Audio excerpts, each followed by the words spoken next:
All right, let's talk about Ozzy Osbourne, the Prince of Darkness himself. I mean, if you've ever air guitared to Crazy Train or shouted along to Iron Man, you know exactly who I'm talking about. But Ozzy's story, it's even wilder than his music. Picture this, it's Birmingham, England, late 1960s. A working class kid with a wild streak and a voice that could shake your soul. Ozzy teams up with Tony Iommi, Geezer Butler and Bill Ward. Together, they don't just make a band, they invent a whole new sound. Black Sabbath becomes the blueprint for heavy metal. No one had heard music this heavy, this dark, this real. Ozzy's voice, instantly recognizable. It's haunting and powerful, like he's channeling something from another world. And his stage presence, complete chaos. The stories are legendary.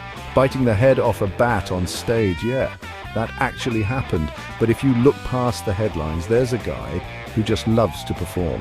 He lives for that connection with the crowd. When Sabbath split, Ozzy could have faded away. But instead he launched a solo career that was even bigger. Blizzard of Oz dropped in 1980. It was raw, energetic and totally unique. Crazy Train, Mr. Crowley, instant classics.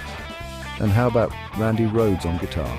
Ozzy always surrounded himself with top talent, pushing the envelope every time, but it wasn't all smooth sailing. Ozzy's battles with addiction, those were public, messy and real. But somehow he clawed his way back every single time. And let's be honest, who else could turn their wild family life into a hit reality TV show? The Osbournes changed how we saw rock stars, inviting us into their beautifully chaotic world. Through all the ups and downs, Ozzy never stopped creating. Decades later, he's still dropping albums, selling out tours, and getting generations of fans to throw up those devil horns. He's the living proof that you can be weird, wild, and utterly yourself and still touch millions of lives. Ozzy's more than just a rock star, he's a survivor, a legend, and every time you hear that unmistakable voice, you're not just listening to music, you're hearing a piece of rock history. So next time Crazy Train comes on, crank it up, scream the lyrics. And remember, you're riding along with the Prince of Darkness himself. Long live Ozzy.